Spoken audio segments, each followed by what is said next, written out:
Hi, I'm Megan, and today I'm going to show you how to play Ex Libris solo. And then at the end, I'll show you the differences for playing multiplayer. This is a game by Renegade Game Studios for ages 10 and up, 1 to 4 players, and it plays in around 45 minutes. In this game, you're a collector of rare and valuable books, and you're competing to be the Grand Librarian. To do that, you're trying to get your bookshelf to be in alphabetical order, to have shelf stability, to have books of a certain category, to avoid certain books, and to have a variety of books. To set up, place the town board in the center of the table. Then take the whiteboard and have this side facing up, which is the official librarian license application. The other side is for multiplayer. Then shuffle the cards and separate them into 2 equal decks. Gather the location tiles, there are 10 of them, that have the solo compatible icon that is right below the number. Shuffle them up and then deal 6 onto the main board here.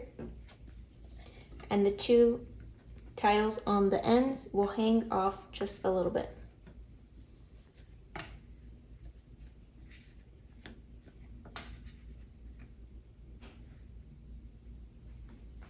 Set the others to the side, face down.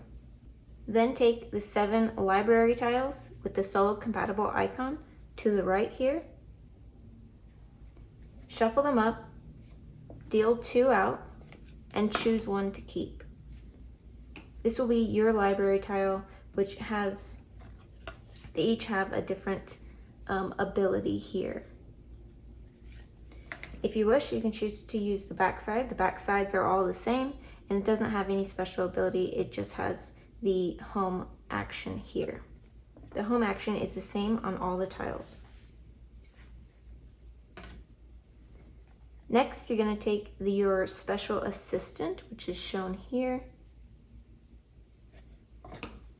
And you're going to take 3 standard assistants in any color you choose. Take the category cards and shuffle them up. Deal 1 here next to prominent works, 1 next to the banned books. Give 1 to yourself. Place 1 face down on the bottom half of this whiteboard and place the other 2 face down in a stack right above it. The prominent works are the books you are trying to collect, and these are the books you are trying to avoid. You get -1 point for every one of those books that are in your bookshelf at the end of the game. You're also trying to collect your library focus here, which in my case is black. In solo, you're competing against the public library. The public library also has a focus card, but we don't know what it is just yet. Then you're going to draw 6 cards to form your starting hand.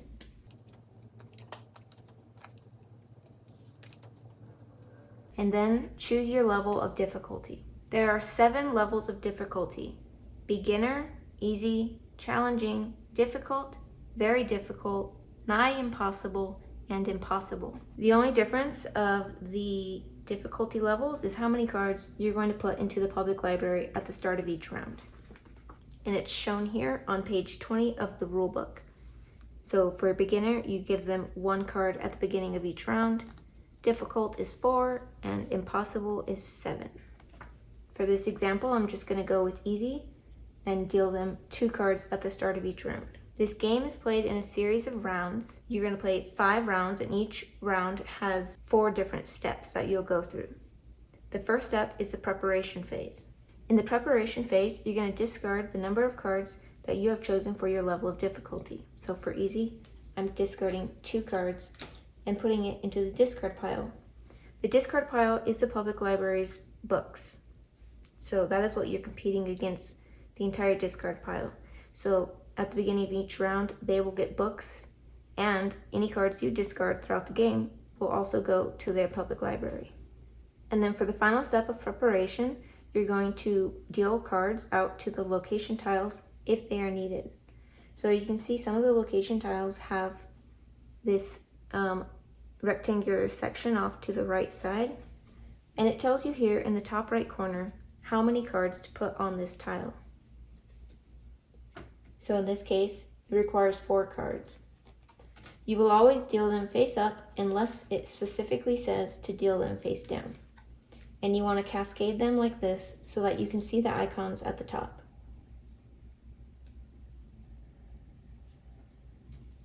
And this one only gets 1.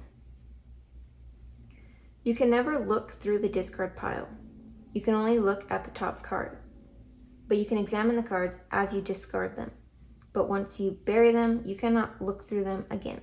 Next is the placement phase, where you'll be placing out your workers to the different locations. So you have all the locations here on the town board, as well as your home location here on your library tile. These are the different location spots where you will place your workers. And in solo mode, you can only go there once. So even though there are multiple spots on each tile, you can only go there once during a round. But your home location, you can go there multiple times in the same round. When you place your worker there, you will do what it says immediately if it is a green banner with this lightning symbol here. If it is a red banner like this one, which has a clock symbol, you will do that during the resolution phase. So if you were to go here, you place your worker and you don't do what it says until later on. I'm not going to go over what each of the tiles do. I will link the rulebook down in the description, and the rulebook goes over all the different location tiles and what they do. It also goes into more detail about all the library tiles and what they do. So this is my starting hand here, and as you can see, I have a card that has 2 blues. And blues are the banned books. So I may choose to discard this later on. And a lot of the location tiles do say that you have to discard a card in order to do the action.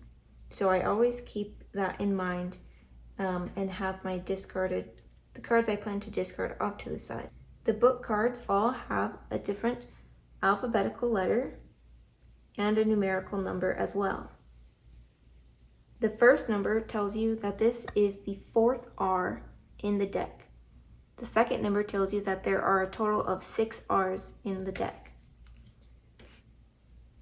And then you can also see the different books here, and they all have a different title, so you could read them if you wish. And then it also has the icons at the top as well.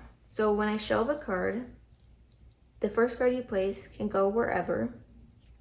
So I may want to start with a center. So I'm going to go with O. Every other card now has to be adjacent to this card. So the next one, I could place the R right below the O. And then my next card I can place adjacent to the O or adjacent to the R. So I may place the T like that. You can only go 3 rows high. You can never have more than 3 rows, but you can go out as far as you want. You're trying to get this in alphabetical order, so, following the alphabet, but you also have to get them in numerical order. So if I had 2 R's, this is an R4, so R5 and R6 would go behind it to its right. You can acquire new cards from locations and from your home action here. And the only way to shelve cards is the locations tell you to shelve cards, or your home action tells you to shelve cards. So after the placement phase is the resolution phase. In the resolution phase, you're first going to resolve any of these delayed effect locations, which is the ones with the red banners and the clock. So if I have a person here, I would do what it says during the resolution phase. In this case, it says to name a category and then search the discard pile for any cards of that category, and I can take one that matches that category. So I could say red and then look through the discard pile. Both cards have red, so I can choose either of them to keep. Then after you resolve the delayed effect locations, you're going to return the workers, and you're going to discard all the cards that are left on the location tiles. So that all goes to the public library. After the resolution phase is the cleanup phase. During the cleanup phase, you're going to choose 2 location tiles to discard, and they are permanently out of the game. So my personal strategy is to get rid of the ones that have a lot of cards that get dealt onto them, like this one gets 4 cards, because I can only end up taking 1 card from this location each round. The other 3 cards will always go to the public library, and I don't want them to have that many cards, so I like to get rid of these ones. Although sometimes they do have good effects, and so sometimes I will keep them around. It just depends. So I'm going to discard those over there, and then you're going to place out 1 new one. So you'll always discard 2 and then draw a new one. So each round you will have 1 less location to visit. At the beginning of the second round, before you do the preparation phase, you're going to reveal the top card of this deck. This now tells me that their focus card is not yellow. I know it's not blue, red, or black. So I know their focus is either green or purple. And then at the beginning of the 4th round, you will reveal the final card here. Now I know that their card is green. So then at this point, I may want to avoid putting green cards into their discard pile. The game ends after 5 rounds. Once you're down to 2 final locations on the town board, that is the final round. After that round, you'll count up all the points and see who is the winner. So now I will go over how scoring works, and I'm going to set up an example here of what my final bookshelf may look like. So at the end of the game, this is what my final bookshelf may look like. And the first thing I'll do is check for alphabetical and numerical order. So I've got A, B, C, D, F, and they are in numerical order. I, but they are not in numerical order. This is a 7 and this is a 2. So the 2 should have gone first. So I would have to flip this first card face down. If you wish, you can choose to instead flip down the other one. If, say for example, this one was to get me more points based off of, what icons are on that card, I may choose to flip this one instead of that one. In this case, I'll just go ahead and flip this one. So then I got I, O, P, that's correct, Q, R, S, T. Everything else is correct. So I'm going to check off that I've checked for alphabetical order. The public library does not check for alphabetical order.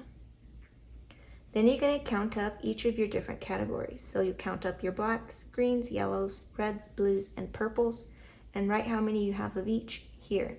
You're going to do the same for the public library. I'm first going to go through my cards, and then I'll go through theirs. So blacks, 15, greens, 8, yellows, I got 6 yellows, and reds, 13, blues, 2 blues, and purples, 10 purples. Then I'm going to check my shelf stability. And all of the different things you're scoring are shown here on the town board. So for shelf stability, what you're checking for is your largest rectangular or square section, starting from the bottom row. So you want your bookshelf to be stable, and obviously these shelves are not stable because there's nothing supporting them on the ground floor.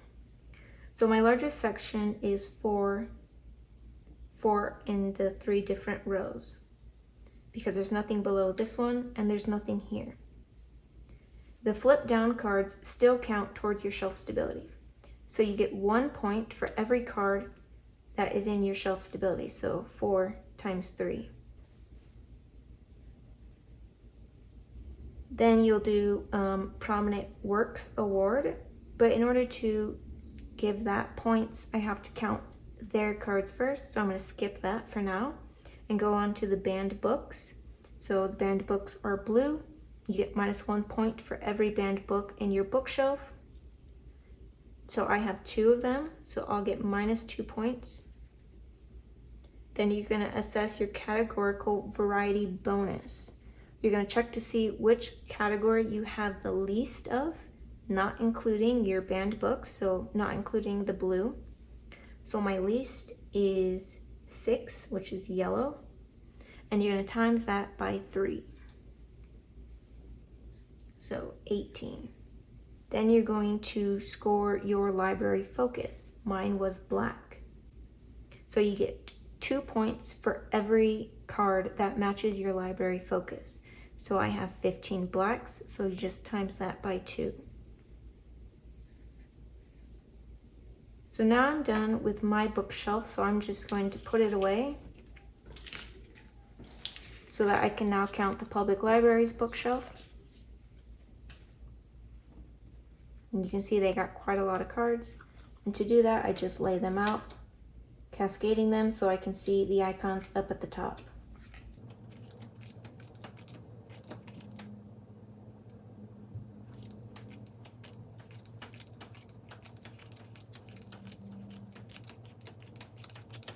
And you're going to do the same thing for them and count up each of their different categories. So I'm going to do that real quick. Now you're going to check to see who won the prominent works. So whoever has the most red in this case gets 15 points. The other player gets nothing. That's different from multiplayer. In multiplayer, second place and third place would also get points, but in solo, only the first player gets the points. In this case, red, they have 1 more red than me, so I get 0 and they get 15. They get minus 21 points for all their blue cards. We check their categorical variety, so whichever one they have the least of, which is 12, and times that by 2. Oh, sorry, you times that by 3. And then you do their library focus. Theirs is green, and you times their green by 2, so 15 times 2. Then you just add up the points. So I would have tied if I didn't have minus 2 in banned books, but if you tie, they win anyways. So I got 58 and they got 61. Usually they win if they win the Prominent Works Award. And that is everything for the solo rules for Ex Libris. In multiplayer, there are only a few differences. Differences being that you'll use the opposite side of this board, and you're going to use all of the location tiles. There are quite a few more that are not in the solo deck. And you're also going to use all the other player powers that were not solo compatible. The scoring will still work exactly the same, other than the Prominent Works Award. First place gets 15, second place gets 9, and third place gets 4, and the fourth player would get nothing. One of the big differences is that at the start of the game, you're going to start with 1 tile below the board. It's always going to be the Diviner's Hut. The Diviner's Hut always starts below the board, and then at the start of each round during the preparation phase, the first thing you're going to do is draw the top tile from this face down deck. It would be face down. And you're going to place it below the board. So during the preparation phase, you're always going to reveal tiles from this deck and for each player in the game. So in a 2-player game, there should be 2 tiles beneath the board at the beginning of each round. In the first round, you already start with the Diviner's Hut below the board, so you'll draw 1 less tile. So in a 2-player game, I just draw 1 tile to start the game. In a 3-player game, you would draw 2. And then during cleanup, you're going to move tiles. You're going to move a tile up to the top of the town board. You'll check which one of these tiles, as you can see they have numbers here. You're going to check which one is the lowest number in numerical order. In the first round, it's always going to be the Diviner's Hut, because the Diviner's Hut is 1, and you're going to place it on the town board. This location is now permanent, and it will be available for the rest of the game. You'll discard the rest of the tiles, getting rid of any cards that were on the location tiles. And then again, you'll draw one tile for each player that is in the game. In a 2-player game, it'd be 2, or 3 in a 3-player game, and so on. Then you'll still deal out cards to the locations as normal. The placement phase is done as normal, except now you're taking turns. And the other difference is that you can go to a location more than once. So there is 4 spots available here on this location, so you can go there multiple times, and other players can go there as well. There are some locations that have restrictions. So this one, only if you're playing with 3-player or 4-player can use those locations. And the final difference in multiplayer is that you're not playing a certain number of rounds. Instead, the final round is triggered when somebody has a certain number of cards on their shelf. So it's different depending on player count. So in a 2-player game, as soon as somebody has 16 cards on their bookshelf, the final round is triggered. So once that happens, you'll play one more round after that, and then that'll be it, and you'll go to final scoring. In a 3-player game, it's 14 cards, and in a 4-player game, it's 12 cards. And that's all the differences for multiplayer and solo. Like I said, scoring is exactly the same, except Prominent Works 2nd place and 3rd place will also get points. So that is everything you need to know about Ex Libris, and I will link the rulebook down in the description if you'd like to check out more information on it and to see the different abilities that each location and each library tile does. Thank you for watching. Hope you have a great day, and see you next time. Bye.